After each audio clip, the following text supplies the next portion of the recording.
Hello friends, मैं वैशाली स्वागत करती हूँ आप सभी का आपके अपने प्लेटफॉर्म एग्जाम जंक्शन पे। तो हम जुड़ चुके हैं फिर से अपने पार्ट 2 के साथ, जो हमारी प्रारंभिक अवस्थाओं का पार्ट 2 है। हमने ऋग्वैदिक काल पढ़ा। ऋग्वैदिक काल में यहाँ पर दो भागों में इसको विभाजित किया गया, ऋग्वेद और यहाँ पर उत्तर वैदिक काल में के अंतर्गत। तो हम पढ़ रहे थे ऋग्वेद के अंतर्गत। तो यहाँ पर अब हम बात करेंगे यहाँ के सामाजिक जीवन से रिलेट करके। पहले हमने पढ़ा है, इससे पहले जो हमने पढ़ा है पार्ट 1 में, वो था हमारा राजनीतिक जीवन ऋग्वैदिक काल के अंतर्गत। अब हम पार्ट 2 में जो है वो स्टार्ट करेंगे सामाजिक जीवन। तो अगर आप लोगों ने पार्ट 1 नहीं देखा है तो फटाफट से देख लीजिएगा, मोस्ट इंपॉर्टेंट है आपके CTET के एग्जाम से रिलेट। अगर हम करें SST से भर भर के क्वेश्चन यहाँ से आते हैं काल से रिलेटेड। यहाँ पर वैदिक काल, ऋग्वेद, सामवेद, यजुर्वेद, इन सब से ऑल ओवर आपके क्वेश्चंस आते हैं। तो फटाफट से यहाँ पर अब हम देखते हैं कि जो हमारा ऋग्वेद के अंतर्गत जो हमारा सामाजिक जीवन था कैसा था। हालांकि यहाँ पे जब हम बात करेंगे ऋग्वैदिक समाज यहाँ पर कैसा था, यहाँ पर पितृसत्तात्मक था। जब हम बात करेंगे ऋग्वैदिक समाज जो था वो पितृसत्तात्मक था, लेकिन महिलाओं को भी यथोचित यहाँ पर सम्मान प्राप्त था पितृसत्तात्मक, लेकिन यहाँ पर महिलाओं को ऐसा नहीं था कि एकदम निग्लेक्ट किया जाता था, सम्मान प्राप्त था। यहाँ पे अगर हम बात करेंगे कि परिवार जो है समाज की आधारभूत यहाँ पर इकाई थी। परिवार के जो प्रधान थे, यहाँ पर परिवार के प्रधान को यहाँ पर कुलूप या गृहपति कहा जाता था। क्या? कुलूप या गृहपति कहते थे। और संयुक्त परिवार की प्रथा का यहाँ पर प्रचलन था। यहाँ पे संयुक्त परिवार की प्रथा जो थी वो चलती थी। ऋग्वेद के 10वें मंडल में वर्णित यहाँ पर पुरुष सूक्त में यहाँ पर विराट द्वारा 4 वर्णों की उत्पत्ति का वर्णन मिलता है। जो हमारा 10वां मंडल था इसके अंतर्गत, जिसमें ब्राह्मण, क्षत्रिय, वैश्य, क्या जो 4 वर्णों में जो विभाजित किए गए, ब्राह्मण, क्षत्रिय, वैश्य और शूद्र। क्या कहा गया? जो ब्राह्मण है भाई वो परम पुरुष के मुख से उत्पन्न हुए, क्षत्रिय परम पुरुष की भुजाओं से उत्पन्न हुए, वैश्य जांघों से उत्पन्न हुए और शूद्र जो थे वो पैरों से उत्पन्न हुए। यहाँ पर 10वें मंडल में ये कहा गया। साथ ही साथ यहाँ पर जो प्रारंभ में ऋग्वैदिक समाज में केवल 2 ही वर्गों में विभाजित हुआ, ये शुरुआती जो ऋग्वैदिक समाज था वो 2 वर्गों में विभाजित हुआ, आर्य और अनार्य। यानी जो दस्यु बोले जाते थे, आर्य एवं अनार्य दस्यु में विभाजित हुआ। जिन लोगों ने वेदों एवं प्रार्थनाओं की रचनाएं कि वे खुद को आर्य और गौर वर्ण को कहते थे। साथ ही साथ आर्य मतलब श्रेष्ठ, वो खुद को श्रेष्ठ कहते थे।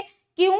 क्योंकि इन्होंने वेदों और प्रार्थनाओं की रचना की। आर्य मतलब जो थे श्रेष्ठ या फिर ऊंचे कुल के, है ना, ऊंचे कुल के या फिर श्रेष्ठ जिन्हें हम बोलते हैं, ऊंचे कुल या फिर श्रेष्ठ।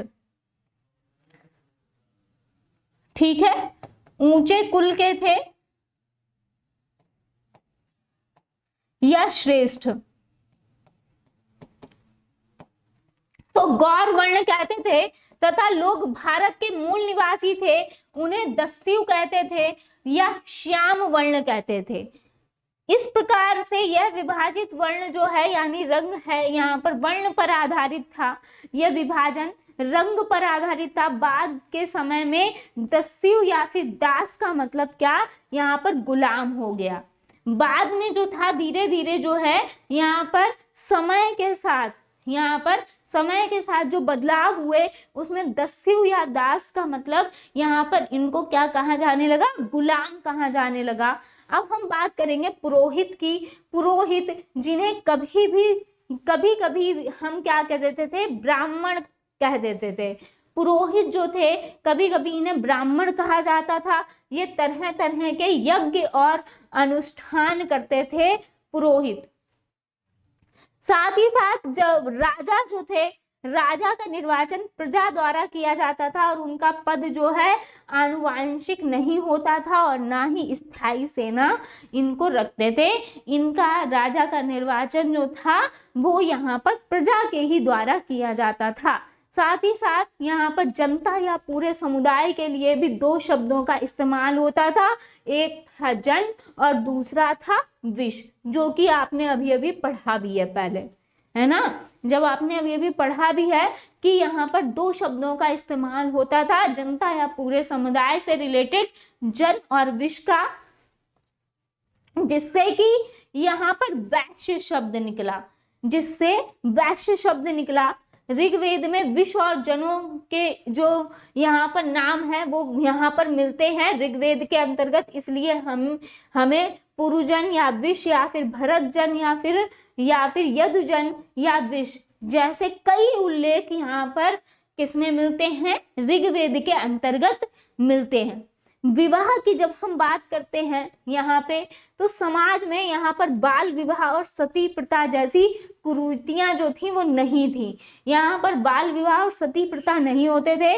दीर्घ काल तक अविवाहित रहने वाली कन्या को यहाँ पर अमाजू कहा जाता था। ये बार बार पूछ सकता है कि दीर्घ काल तक जो अविवाहित महिला होती थी, जो रहने वाली कन्याएं जो होती थी, यहाँ पर जो अविवाहित होती थी, ज्यादा समय तक विवाहित नहीं होती थी, उनको क्या कह दिया गया, अमाजू कहा जाता था। और पुनर्विवाह व विधवा विवाह का भी यहाँ पर प्रचलन था। साथ ही साथ यहाँ पर महिलाओं को शिक्षा के अधिकार मिले हुए थे। ऋग्वेद में लोपामुद्रा, घोषा, सिक्ता, अपातला और विश्वा जैसी जो विदुषी स्त्रियां हैं इनका उल्लेख मिलता है।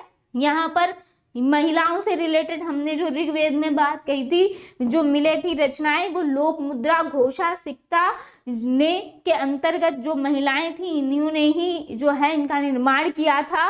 अपाला, विशारा जैसी विदुषी स्त्रियों का यहाँ पर उल्लेख मिलता है। ऋग्वेद के अंतर्गत आर्य मूलतः जो थे वो कैसे थे भाई, शाकाहारी थे। कैसे थे, यहाँ पर शाकाहारी थे यहाँ पर, और परंतु जो विशेष अवसर होते थे ये थे शाकाहारी, परंतु जब विशेष अवसर होते थे तो ये यहाँ पर मांस का प्रयोग भी करते थे। पेय पदार्थों में यहाँ पर सोम रस का पान भी करते थे आर्य। साथ ही साथ जब हम बात करेंगे आर्थिक जीवन की, तो आर्थिक जीवन की जब हम बात करते हैं तो ऋग्वैदिक कालीन अर्थव्यवस्था जो है कृषि और पशुपालन पर आधारित थी। साथ ही साथ कृषि योग्य भूमि को यहाँ पर उर्वरा का क्षेत्र कहा जाता था। उर्वरा या क्षेत्र के नाम से हम पुकारते थे जो कृषि योग्य भूमि होती थी। पशुओं में गाय की प्रधानता थी, यहाँ पर गायों को प्रधान के तौर पर रखा जाता था, प्रधानता थी। यहाँ पे गायों को पूजा भी जाता था, गाय को एकदम पूजा जाता था, इस तरीके से इनको रखा जाता था। वास्तव में आर्यों की आर्थिक स्थिति का मूलाधार यहाँ पर पशुधन, यहाँ पर गाय को मुद्रा की भांति विनिमय के रूप में भी यहाँ पर प्रयोग किया जाता था। साथ ही साथ इस काल की मुख्य फसल क्या थी, जौ और गेहूं थी। मुख्य फसल जौ और गेहूं थी, जिनका लोग जीवन के लिए उत्पादन करते थे तथा व्यापार सिर्फ ग्रामीण स्तर तक ही सीमित था। इनका व्यापार जो है वो ग्रामीण स्तर पर ही सीमित था। व्यापार पणी नामक लोगों के हाथों में था। कौन से, पणी नामक जो लोग थे, व्यापार इनके हाथ में था। वस्तु विनिमय द्वारा यहाँ पर होता था हमारा व्यापार। साथ ही साथ घोड़ा आर्य समाज का अति उपयोगी यानी प्रिय पशु था। घोड़ा जो था यहाँ पर आर्य समाज का जो था वो प्रिय पशु था। अन्य जानवर हाथी, ऊंट, बैल, भेड़, बकरी और कुत्ते आदि भी थे, लेकिन सबसे प्रिय यहाँ पर घोड़ों को माना जाता था। घोड़े जो थे आर्यों का प्रिय पशु कहा जाता था और सबसे उपयोगी भी कहा जाता था। आगे बात करेंगे, ये था हमारा ऋग्वैदिक काल के अंतर्गत यहाँ पर किस तरीके से व्यापार होता था, किन किन चीजों का यहाँ पर व्यापार होता था, किन चीजों की यहाँ पर मुख्य फसल होती थी, ये सब चीजें आपने यहाँ पर देख ली। आगे जब हम बात करेंगे यहाँ पर धार्मिक जीवन से रिलेटेड, धार्मिक जीवन से रिलेटेड जब हम बात करेंगे तो ऋग्वेद में सबसे महत्वपूर्ण देवता यहाँ पर इंद्र को माना गया। जो भाई ऋग्वेद है इसमें सबसे महत्वपूर्ण जो देवता हैं वो इंद्र माने गए, जिन्हें पुरंदर भी कहा जाता था, उन्हें वर्षा का देवता भी माना गया और इनकी इस स्तुति ऋग्वेद में 250 सूक्त है। साथ ही साथ दूसरे महत्वपूर्ण देवता अग्नि को माना गया, जो दूसरे हैं वो अग्नि है और वैदिक काल में अग्नि देवताओं व मनुष्यों के मध्य यानी मध्यस्थता इसके माध्यम से देवताओं की आहुतियां दी जाती थी। आगे जब हम बात करेंगे तीसरा प्रमुख देवता यहाँ पर वरुण थे और वरुण को यहाँ पर ऋतसय गोपा कहा गया, अर्थात वह प्राकृतिक घटनाक्रम और संयोजक समझा जाता था, उसे असुर भी कहा जाता था। यहाँ पर जो प्राकृतिक घटनाएं होती थी यहाँ पर इनको वरुण कहा गया। यहाँ पर जो प्रमुख देवता थे यहाँ पर इनके संयोजक को समझा जाता था वरुण, और यहाँ पर इनको असुर भी इसीलिए कहा गया। साथ ही साथ देवताओं की उपासना की मुख्य रीतियां यहाँ पर स्तुति पाठ करना, यज्ञ बलि अर्पित करना था। स्तुति पाठ की पर अधिकतम जोर यहाँ पर दिया गया था। इस प्रकार यहाँ पर इंद्र, वरुण और अग्नि व सोम मुख्य देवता माने गए। साथ ही साथ ऋग्वेद में देवताओं की संख्या यहाँ पर 33 करोड़ बताई गई। कितनी? 33 करोड़ जो है यहाँ पर ऋग्वेद में देवताओं की संख्या बताई गई। अग्नि व इंद्र समस्त जन द्वारा दी गई जो बलि है यहाँ पर ग्रहण करने के लिए यहाँ पर आहूत होते थे। बलि में शाक, जौ आदि वस्तुएं भी दी जाती थी। जो बलि थी इसमें क्या क्या? शाक और जौ आदि वस्तुएं भी दी जाती थी। देवताओं की स्तुति की जाती थी, किंतु मूर्ति पूजा यहाँ पर नहीं होती थी। मूर्ति पूजा नहीं होती थी। मंदिर पूजा का प्रचलन भी यहाँ पर नहीं था। अब यहाँ पर जो वैदिक देवता है इनके बारे में जान लेते हैं। यहाँ पर क्या क्या है? यहाँ पर 33 जो वैदिक गॉड्स हैं इसमें जो 12 हैं वो आदित्य हैं, 8 वसु, 11 रुद्र और 2 अश्विन हैं। अब आगे जब हम बात करेंगे कि यहाँ पर जो वैदिक देवता हैं, देवता और उनके संबंध से रिलेटेड जो पूषण है वो पशुओं का देवता इंद्र, युद्ध और वर्षा के देवता बोले जाते हैं। अग्नि जो है वो अग्नि देवता और मनुष्य के बीच के जो मध्यस्थ देवता और मनुष्य के बीच के मध्यस्थ के देवता अग्नि को बोला जाता है। वरुण पृथ्वी और सूर्य के निर्माता समुद्र के देवता वरुण को बोलते हैं। साथ ही साथ यहाँ पर घौ जो है आकाश का देवता यानी इनको सबसे प्राचीन माना जाता है। सोम जो है वो वनस्पति देवता, उषा प्रगति एवं उत्थान की देवता, यहाँ पर अश्विनी विपत्तियों को हरने वाला, साथ ही साथ विष्णु विश्व के संरक्षक और पालनकर्ता, और मरुत यहाँ पर आंधी तूफान के देवता बोले जाते हैं। तो देखिए कितनी अच्छे से यहाँ पे सारी चीजें आपको ऑल ओवर चीजें क्लियर हैं। अब हम आगे बात करेंगे यहाँ पर कि यहाँ पर पूषण जो है ऋग्वैदिक काल में पशुओं के देवता थे, जो कि उत्तर वैदिक काल में शूद्रों के देवता बन गए। यहाँ पर उत्तर वैदिक काल में जो है वो शूद्रों के देवता बन गए, जो कि पूषण ऋग्वैदिक काल में क्या थे? यहाँ पर पशुओं के देवता थे। तो ऋग्वैदिक काल में जब पूछा जाएगा तो पशुओं के देवता आप बताएंगे पूषण को, और जब उत्तर वैदिक काल में पूछा जाएगा तब शूद्रों के देवता बताएंगे। नेक्स्ट जब हम बात करेंगे ऋग्वैदिक नदियों में सबसे महत्वपूर्ण एवं सर्वाधिक उल्लेखित नदी जो है वो सरस्वती है। यहाँ पर सरस्वती है जो कि बाद में विद्या की देवी भी कही जाने लगी। विद्या की देवी हम इनको बोलते हैं सरस्वती को। दूसरी महत्वपूर्ण नदी यहाँ पर सिंधु है। दूसरी महत्वपूर्ण नदी सिंधु है, जो कि गांव व यमुना, गंगा व यमुना का उल्लेख एक एक बार इसके अंतर्गत हुआ है। महत्वपूर्ण नदियां जो आपकी बताई गई वो सरस्वती और सिंधु बताई गई। गंगा व यमुना का उल्लेख इसमें एक एक बार हुआ है। साथ ही साथ जो ऋग्वेद है इसमें मवेशियों, बच्चों, घोड़ों की प्राप्ति के लिए अनेक यहाँ पर प्रार्थनाएं हैं। साथ ही साथ ऋग्वैदिक काल में अधिकतर लड़ाइयां जो है मवेशिया और चारागाहों के लिए ही हुई हैं। इसके अलावा जो युद्ध में जमीनों को भी जीता जाता था, यहाँ पर युद्ध में जमीनों को जीतने के लिए जो थे वो युद्ध लड़े जाते थे और जमीन यहाँ पर जीती जाती थी जो कि उपजाऊ हो और जिस पर फसल जल्दी तैयार हो सके, तो इसके लिए लड़ाइयाँ यहाँ पर होती थी। साथ ही साथ घोड़ों और युद्ध में रथ खींचने के काम में भी लाया जाता था यहाँ पर किनको, क्योंकि सबसे प्रिय किसको माना गया, घोड़ों को। तो घोड़ों को युद्ध में रथ खींचने के काम में लाया जाता था। और कुछ लड़ाइयाँ जो हैं भाई वो यहाँ पर पानी स्रोतों के लिए भी की जाती थी। नेक्स्ट जब हम बात करेंगे किसकी, यहाँ पर उत्तर वैदिक काल, यहाँ पर 1000 से 600 ईसा पूर्व के अंतर्गत जो आपका आता है, तो उत्तर वैदिक काल के अंतर्गत भारतीय इतिहास में उत्तर वैदिक काल में यहाँ पर आर्यों का विस्तार जो था वो पूर्व की ओर यानी राजस्थान, पूर्वी उत्तर प्रदेश तथा उत्तरी बिहार के क्षेत्र में हुआ।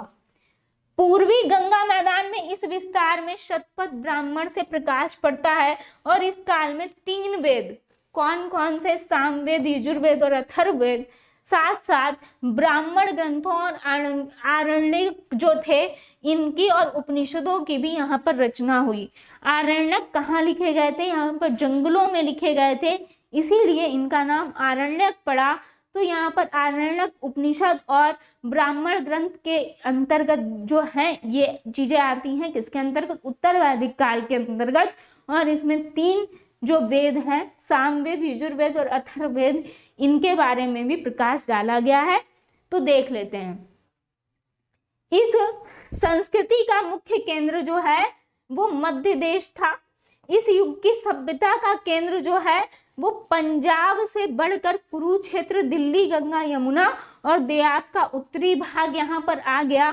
और इस काल में लोहे के प्रयोग ने सामाजिक आर्थिक क्रांति पैदा की थी उत्तर वैदिक काल में।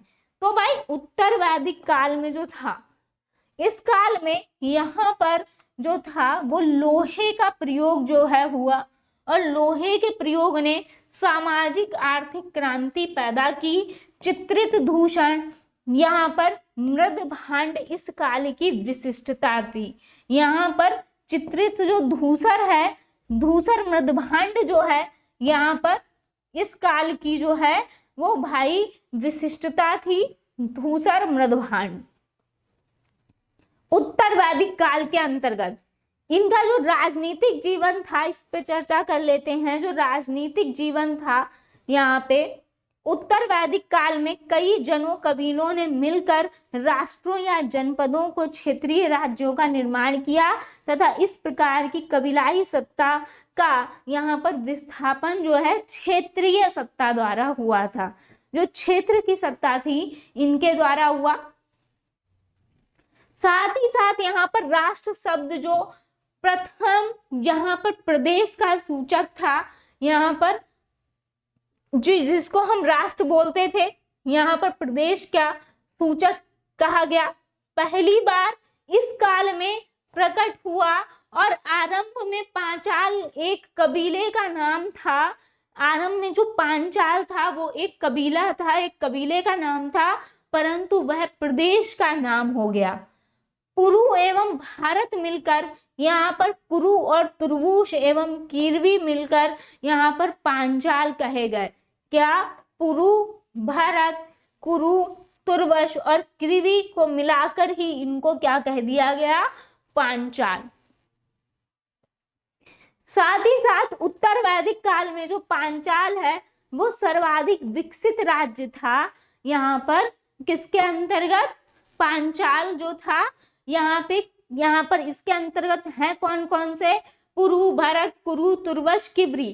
तो ये सब जो है पांचाल कहे गए और पांचाल जो थे सर्वाधिक विकसित राज्य इसको बोला गया। यहाँ पर जब हम बात करेंगे इसके अंतर्गत जो है वो आपका है शतपथ ब्राह्मण। अब शतपथ ब्राह्मण यहाँ पर जब आया तो आगे बात करते हैं जब हम इसके अंतर्गत ही, तो यहाँ पे उत्तर वैदिक काल जो कि हमारा चल रहा है, इसमें राजतंत्र ही शासन का आधार बना। यहाँ पर जो राजतंत्र था यही आपके शासन का आधार बना। साथ ही साथ कहीं कहीं पर गणराज्यों के उदाहरण भी मिले हैं। सभा एवं समिति इस समय पर भी राजा की निरंकुशता पर रोक लगाती है, लेकिन अब जो है सभा में क्या है, यहाँ पर महिलाओं का प्रवेश निषिद्ध हो गया। यहाँ पर अब यहाँ पे जो महिलाएं हैं वो सभा में प्रवेश नहीं कर रही थी, यहाँ पर इनको रोक दिया गया सभा में आने से महिलाओं को। साथ ही साथ यजुर्वेद में राज्य और उच्च पदाधिकारियों को रत्नी यहाँ पर कहा जाता था। ये राज्य परिषद के सदस्य थे। साथ ही साथ रैलियों और सूची में राजा के संबंधी मैत्री और विभागाध्यक्ष और दरबारी गण भी इसके अंतर्गत ही आते थे।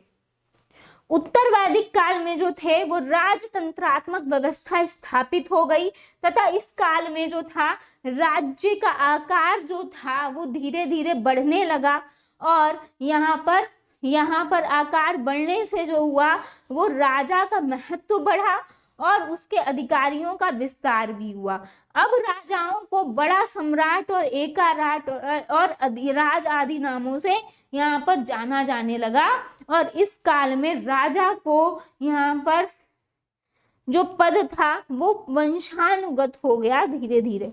इस काल में जो राजा का पद था वो धीरे धीरे वंशानुगत होने लगा, कि उनके बाद फिर उनके बाद के जो हैं उनको आपको गद्दी दी राजा की, फिर उनके बाद जो उनके पुत्र हैं बेटे हैं उनको दिया गया, उनके भाई उनके पुत्र, तो इस तरीके से। साथ ही साथ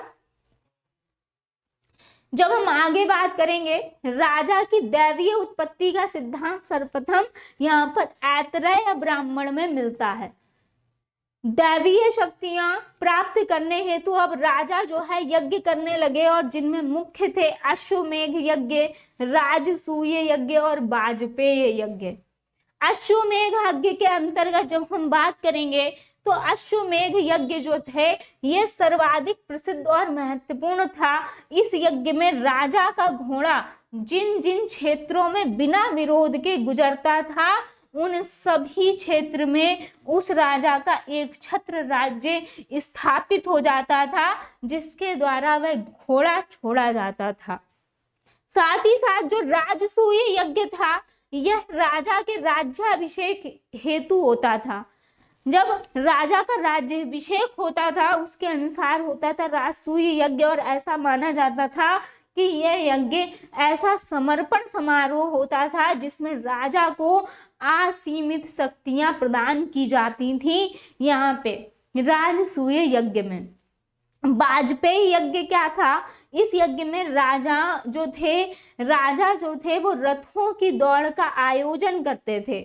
कहाँ? वाजपेयी यज्ञ में रथों की दौड़ का आयोजन होता था, जिनमें राजाओं को सहयोगियों द्वारा विजयी बनाया जाता था, जिसके माध्यम से वह अपने लोगों के बीच अपनी सर्वोच्चता को पुनः स्थापित करता था। साथ ही साथ जब हम बात करेंगे ऋग्वैदिक काल में बलि यानी वर एक स्वेच्छाचारी कर था, यानी अपनी स्वेच्छा से लोग जो थे वो बलि देते थे, जबकि उत्तर वैदिक काल में यह नियमित कर हो गया। तो उत्तर वैदिक काल में यह नियमित कर हो गया, यहाँ पर स्वेच्छाचारी था।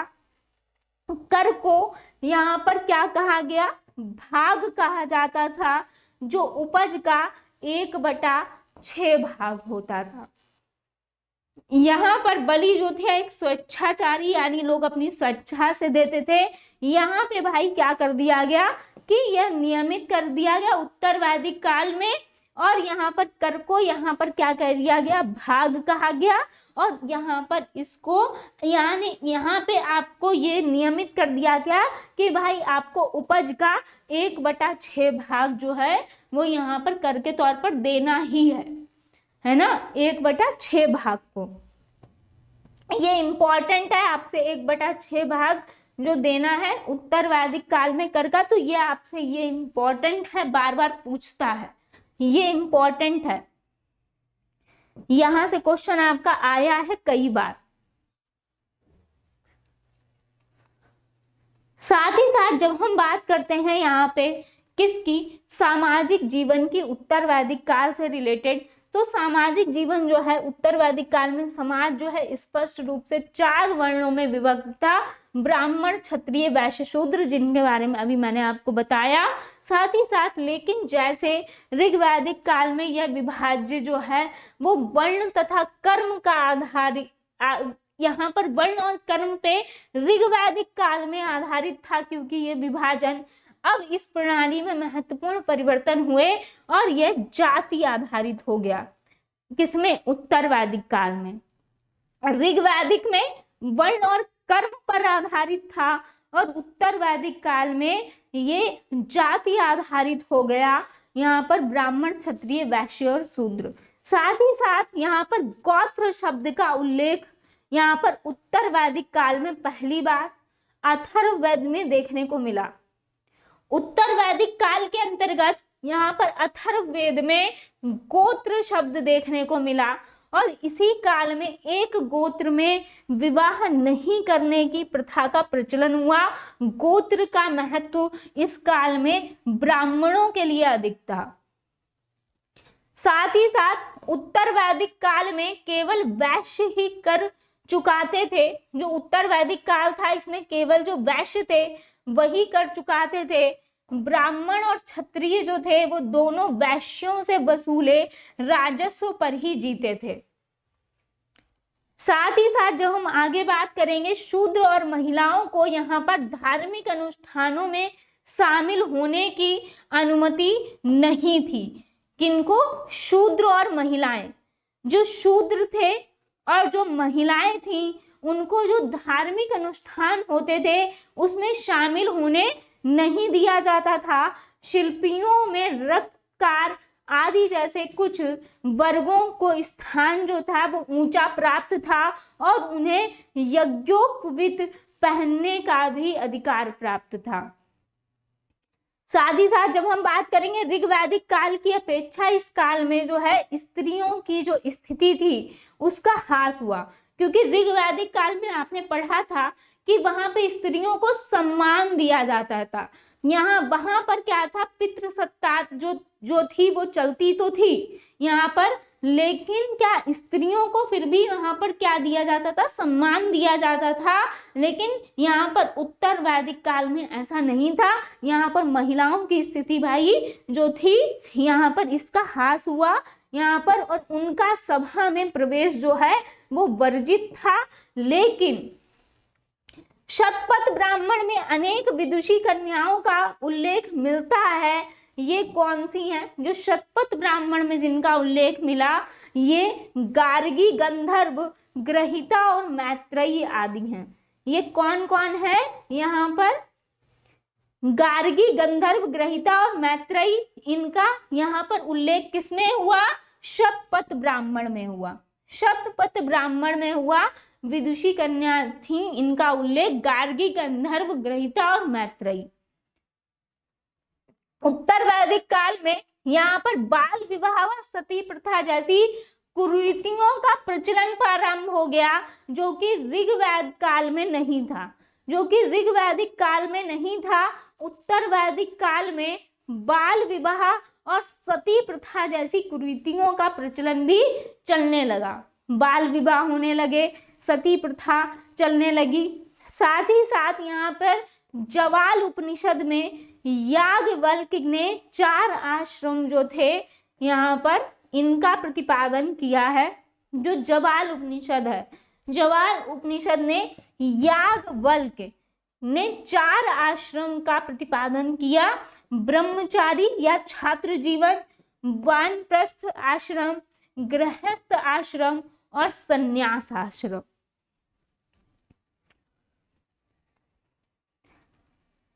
आगे जब हम बात करेंगे यहाँ पर आर्थिक जीवन से रिलेटेड, उत्तर वैदिक काल में तो पहली बार कृषि से संबंधित यहाँ पर लौह उपकरण यहाँ पर अंतरजी खेड़ा से प्राप्त हुए, जो कि लौह उपकरण थे। साथ ही साथ अब आर्यों का मुख्य व्यवसाय यहाँ पर कृषि बन गया और शतपथ ब्राह्मण में कृषि की चारों क्रियाएं यानी जुताई, बुनियाई, कटाई और मड़ाई, इनका उल्लेख मिलता है। यहाँ पर कृषि की जो क्रियाएं होती हैं कृषि करने की, यहाँ पर शतपथ ब्राह्मण के अंतर्गत जो है वो मिलती हैं। यहाँ पर जुताई, बुनाई, कटाई और मड़ाई, इनका उल्लेख जो है शतपथ ब्राह्मण में किया गया है। अब हल के फाल लोहे के बनने लगे। ये जो यहाँ पर हल के जो फाल थे यहाँ पर अब लोहे के बनने लगे, जिससे कि कृषि क्षेत्र में उत्पादन जो था यहाँ पर बढ़ गया। साथ ही साथ ब्राह्मण ग्रंथों में यहाँ पर श्रेष्ठी का वर्णन मिलता है, जो कि श्रेणी का प्रधान व्यापारी जिसके अंतर्गत होता था। ये आपको हमने ब्राह्मण ग्रंथ जब पढ़ाया है उसमें भी बताया है। उत्तर वैदिक काल के लोग जो थे वो 4 प्रकार के बर्तन यानी मृदभांड से परिचित थे। उत्तर वैदिक काल के लोग ये 4 प्रकार के बर्तन मृदभांड से कौन कौन से परिचित थे, जो कि काले व लाल भांड होते थे। साथ ही साथ काले रंग के भांड, लाल रंग के भांड, अलग अलग यहाँ पे मिक्स काला और लाल जो होता था इनका बर्तन, और चित्रित धूसर मृदभांड, ये 4 प्रकार के बर्तन का यहाँ पर प्रयोग जो है बताया गया है, यहाँ पर प्रचलित थे उत्तर वैदिक काल के अंतर्गत। चित्रित धूसर मृदभांड जो है वो इस युग की मुख्य विशेषता थी, धूसर मृदभांड। साथ ही साथ स्वर्ण तथा लोहे के अतिरिक्त इस युग में आर्य जो थे वो टिन, तांबा, चांदी और सीसा से भी यहाँ पर परिचित हो चुके थे। किसमें? उत्तर वैदिक काल में। स्वर्ण तथा लोहे से के आगे अगर हम बात करें तो उत्तर वैदिक काल के अंतर्गत जो आर्य थे वो टिन, तांबा, चांदी, सीसा से भी यहाँ पर परिचित हो चुके थे।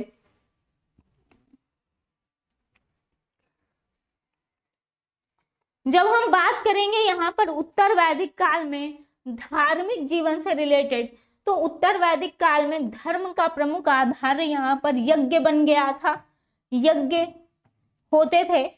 जबकि ऋग वैदिक काल में स्तुति एवं आराधना का महत्व था और यहाँ पर यज्ञ का महत्व है उत्तर वैदिक काल में। अब मूर्ति पूजा यहाँ पर प्रारंभ हो गई तथा यज्ञ आदि कर्म कांडों का भी महत्व इस युग में ज्यादा बढ़ने लगा, और साथ ही साथ इसी कारण यहाँ पर कर्म कांडों हेतु यहाँ पर मंत्र विधियां और अनुष्ठान भी प्रचलित हुए। आगे बात करेंगे उत्तर वैदिक काल में इंद्र, अग्नि, वरुण व सोम देवता महत्वहीन हो गए, जो कि ऋग वैदिक काल में जिनको सबसे ज्यादा महत्व दिया गया, अब यहाँ पर उत्तर वैदिक काल में इंद्र, अग्नि, वरुण, सोम जो हैं ये भाई महत्वहीन हो गए, और इनका स्थान यहाँ पर अब प्रजापति और विष्णु और रुद्र, पूषण आदि देवताओं ने ले लिया। तो उत्तर वैदिक काल में किनको यहाँ पर महत्व दिया गया? किन देवताओं को?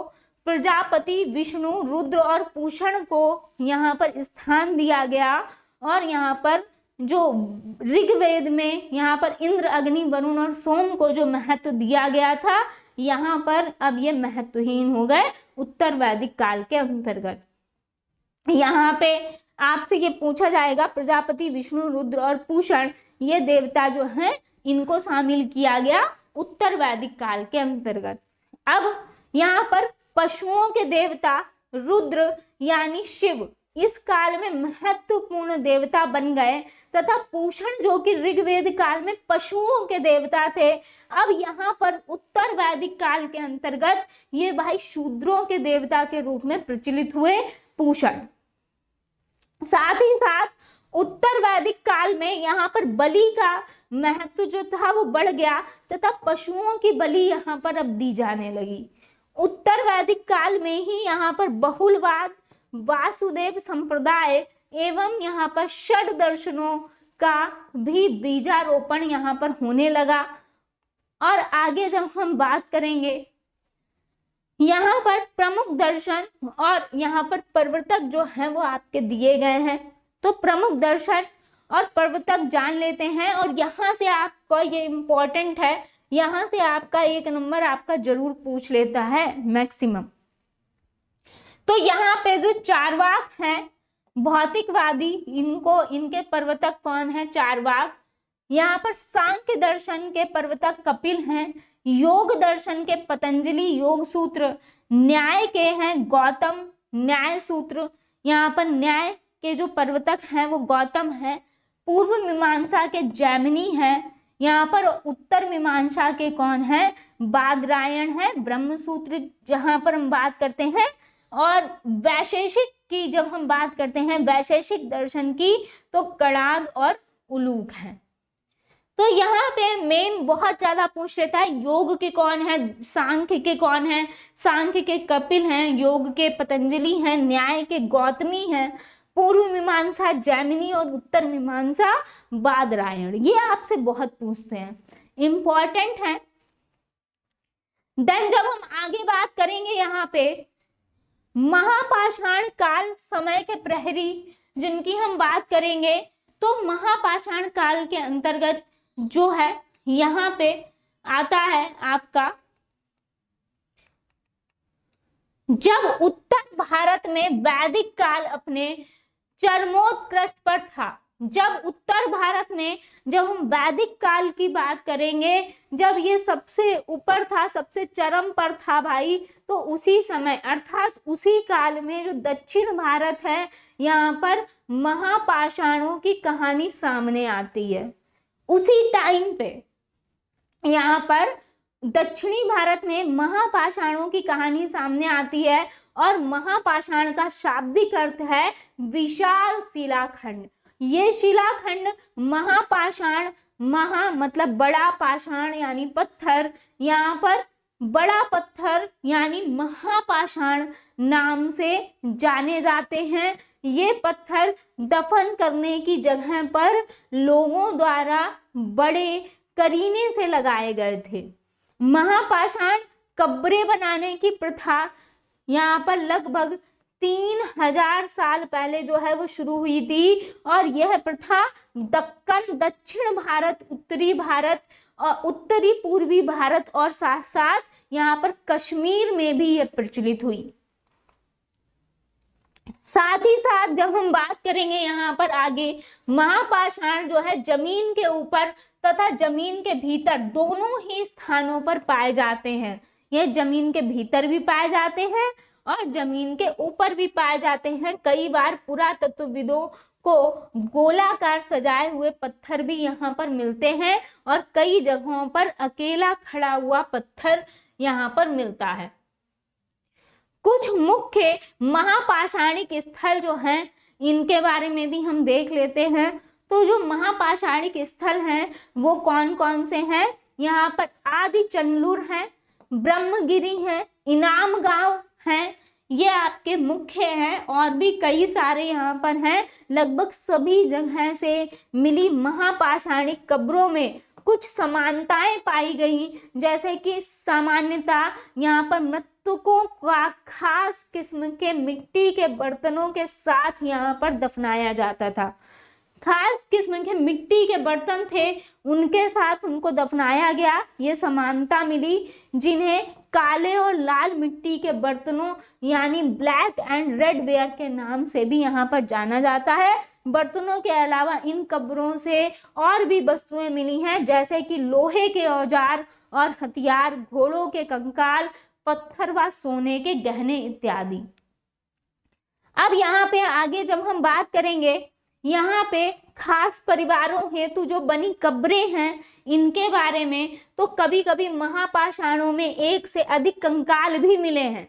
यहाँ पर महापाषाण में एक से अधिक कंकाल भी यहाँ पर मिले, जो यह दर्शाते हैं कि एक ही परिवार के लोगों को यहाँ पर एक ही स्थान पर अलग अलग समय पर दफनाया गया, और बाद में मरने वाले लोगों को शायद यहाँ पर पोर्ट हॉल यानी यहाँ पर बड़ा मुराग के रास्ते कब्रों से लाकर दफनाया जाता था और ऐसे स्थान पर यहाँ पर गोलाकार लगाए गए पत्थर चिन्हों का काम करते थे। गोलाकार तरीके से जो लगाए गए यहाँ पे पत्थर हैं ये चिन्हों का काम करते थे। और इस तरह की जो महापाषाण कब्र है, इस यहाँ पर पाषाण कब्र को यहाँ पर ताबूत, शवाधान या फिर शिष्ट कहा जाता था। इसी को ही हम क्या कहते थे, ताबूत, समाधान, शवाधान या फिर शिष्ट कहते थे।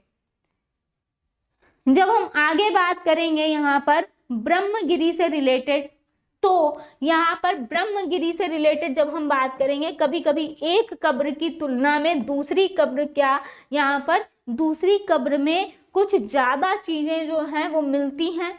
पुरातत्वविद मानते हैं कि कंकाल के साथ पाई जाने वाली चीजें जो हैं वो मरे हुए व्यक्ति की ही होती हैं, अतः इस प्रकार के साक्ष्य जो हैं यहाँ पर सामाजिक असमानताओं को दर्शाते हैं। साथ ही साथ ब्रह्मगिरी से कुछ इसी प्रकार के प्रमाण मिले हैं जहां से एक व्यक्ति की कब्र में 33 सोने के मनके, शंख पाए गए। साथ ही साथ यहाँ पर दूसरे कंकाल के पास सिर्फ कुछ मिट्टी के बर्तन ही पाए गए। इससे पता चलता है कि समाज में जहाँ कुछ लोग अमीर तो कुछ लोग यहाँ पर गरीब भी थे, कुछ सरदार तो कुछ अनुयायी भी थे, है ना। तो यहाँ पे ये डिफरेंसेस थे क्योंकि जिन जिन की भी कब्रें थी उनके अनुसार उनकी चीजें जो है वहां पर उन्हीं के साथ दफनाई गई थी। इनाम गांव की जब हम बात करते हैं तो भाई इनाम गांव में 3600 से 2700 ईसा पूर्व से रिलेटेड यहाँ पर भीमा की सहायक नदी यहाँ पर घोड़ के किनारे स्थित है और यहाँ जो है वयस्क लोगों को प्रायः गड्ढे में सीधा लिटाकर दफना दिया जाता था। उसका सिर उत्तर की ओर होता था, यहाँ पर उत्तर की ओर होता था। इनाम गांव से मृतक के साथ कब्र में बर्तन रखने के साक्ष्य भी मिले हैं तथा कई कब्रें जो हैं घरों के अंदर ही पाई गई। उन्हीं के घर के अंदर ही कई कब्रों को यहाँ पर पाया गया। एक आदमी को 5 कमरों वाले मकान के आंगन में 4 पैरों वाले मिट्टी के एक बड़े बर्तन से संदूक से दफनाया गया था और यह घर जो था यहाँ पर इनाव गांव की बस्ती के सबसे बड़े घरों में से एक माना गया था, जहाँ पर एक अनाज का गोदाम भी था और शव के पैर यहाँ पर मुड़े हुए थे। यहाँ पर नेक्स्ट अगर हम बात करेंगे यहाँ पर व्यवसाय से रिलेटेड, तो व्यवसाय जो है यहाँ पर इनाम गांव से मिले जो साक्ष्य हैं इनके आधार पर मालूम होता है कि वहां के लोगों का व्यवसाय कृषि और पशुपालन था। साथ ही साथ यहाँ पर पुरातत्वविदों को गेहूं, जौ, चावल, दाल, बाजरा, मटर और तिल के बीज भी मिले और कई जानवरों की हड्डियां भी यहाँ पर मिली। संभवतः लोग शाकाहारी और मांसाहारी दोनों ही प्रकार के रहे होंगे। यहाँ पर दोनों ही प्रकार के भोजन करते थे और कई हड्डियों पर कटने के निशान से यह अंदाजा होता है कि कई लोग इन्हें खाते भी थे। गाय, बैल, भैंस, बकरी, भेड़, कुत्ता, घोड़ा, गधा, सुअर, सांबर, चितकबरा, हिरण, कृष्ण मृग, खरहरा, नेवला, चिड़िया, घड़ियाल, कछुआ, केकड़ा और मछली की हड्डियां भी यहाँ पर पाई गई हैं भाई। साथ ही साथ यहाँ पर इनाम गांव से मिले फलों में बेर, आंवला, जामुन, खजूर और कई तरह की रस भरियों के साक्ष्य भी यहाँ पे इनाम गांव से मिले हैं।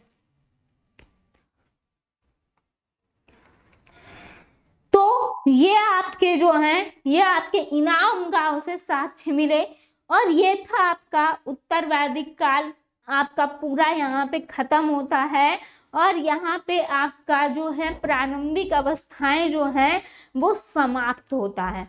प्रारंभिक अवस्थाएं जो हैं यहाँ पे पूरा कंप्लीट हुआ। आई होप आपने पार्ट 1 भी देखा होगा और ये पार्ट 2 है। यहाँ पे ऑल ओवर चीजें आपके मेन फैक्ट जो हैं यहाँ पे ये आपको पढ़ने हैं। यहीं से आपके क्वेश्चन जो हैं वो बार बार पुटअप किए जाते हैं, यहीं से ही आपके सारे क्वेश्चन पूछे जाते हैं। तो आई होप आपको सारी चीज़ें क्लियर हुई होंगी, सभी चीज़ें समझ आई होंगी। मिलते हैं नेक्स्ट सेशन में। थैंक यू सो मच सभी का जुड़ने के लिए। और चैनल पर नए हैं तो चैनल को सब्सक्राइब कर लीजिएगा, बेल आइकन को प्रेस कर लीजिएगा। यहाँ पे ये आपका आज का टॉपिक होता है यहाँ पे कंप्लीट। तो मिलते हैं नेक्स्ट सेशन में। धन्यवाद।